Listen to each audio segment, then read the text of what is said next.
Bom, por isso que a gente resolveu fazer esses 2 cursos específicos. Boa parte dos cuidados que a gente tem que ter está nesse primeiro curso de navegação anônima e comunicação criptografada. Isso não serve só para investigação pela internet.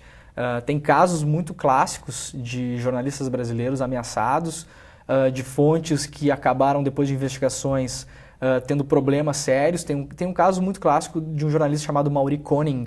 Esse cara é um grande jornalista da Gazeta do Povo, do Paraná. Ele chefia hoje a equipe de investigação do jornal.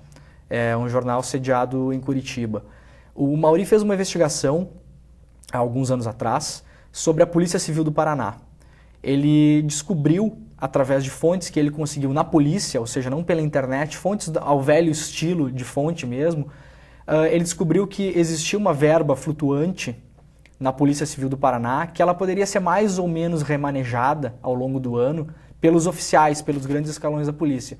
E ele descobriu que essa verba, em muitíssimos casos, estava sendo desviada em banalidades, em delegacias do interior que sequer existiam, em desvio de função de policiais, em desvio de carros da polícia para buscar filho na escola, enfim, para fazer coisas fora da função da polícia. O Maury conseguiu cativar a primeira fonte dele na polícia e depois outras fontes resolveram ajudá-lo. Isso fontes offline, isso não teve nada a ver com a internet. E o Maury se encontrava com essas fontes isso eu posso contar porque o próprio Maury já conta, assim, numa padaria em Curitiba. Era um lugar que eles marcavam, chegavam em horários diferentes e tal, e conversavam.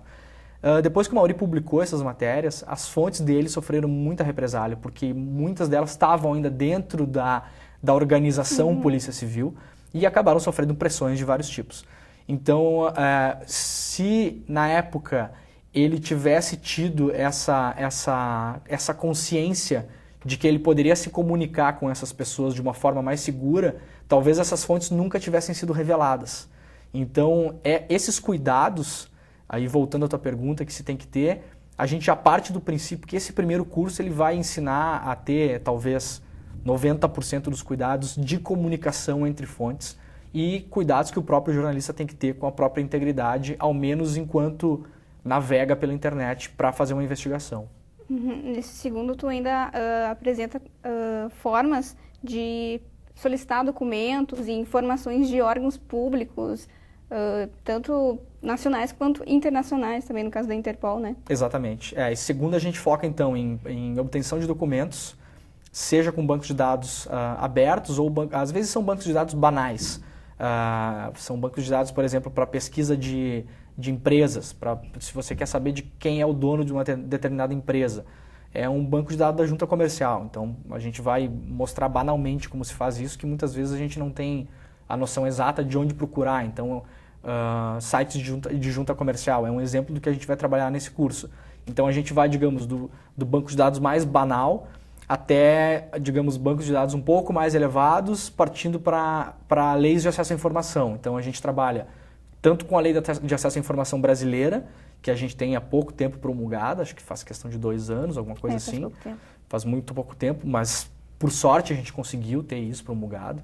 E a gente também consegue usar a lei de acesso à informação dos Estados Unidos, que é o Freedom of Information Act. Então, com a lei de acesso à informação americana, a gente consegue acessos à documentação de FBI, de Interpol, no caso da Interpol com delegacia nos Estados Unidos, de CIA, de Justiça Americana, enfim, a gente consegue entrar em alguns órgãos americanos, especificar o tipo de informação que a gente quer.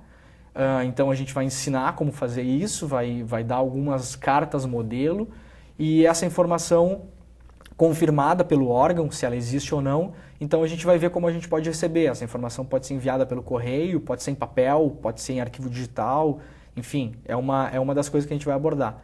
E a Lei de Acesso à Informação Brasileira, que a gente tem já um pouco mais organizado nesse ponto até do que nos Estados Unidos, porque a gente tem um site único para os órgãos federais. Para os órgãos estaduais a gente tem sites separados e para os órgãos municipais ainda está muito no começo, a maioria das prefeituras nem tem nada ainda, que é um caminho a ser construído. Mas os órgãos federais a gente já tem um site único, que a gente, fazendo um login, uma senha, a gente tem os pedidos todos organizados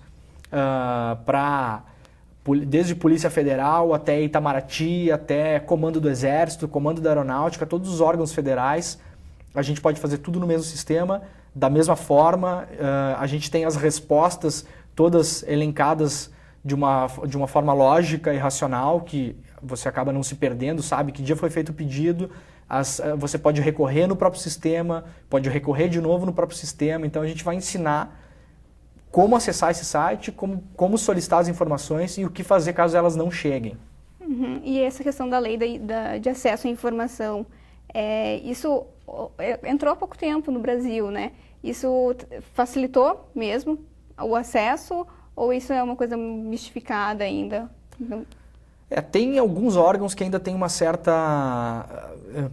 Por exemplo, o Exército Brasileiro é um órgão que ainda tem uma certa dificuldade de entender que algumas informações, talvez não todas, porque a gente tem um limite claro, quando fere a soberania nacional ou a segurança nacional, os órgãos podem alegar que isso é uma informação sigilosa. Mas, grosso modo, as informações são do público, as informações são nossas. O Exército é nosso, a informação é nossa.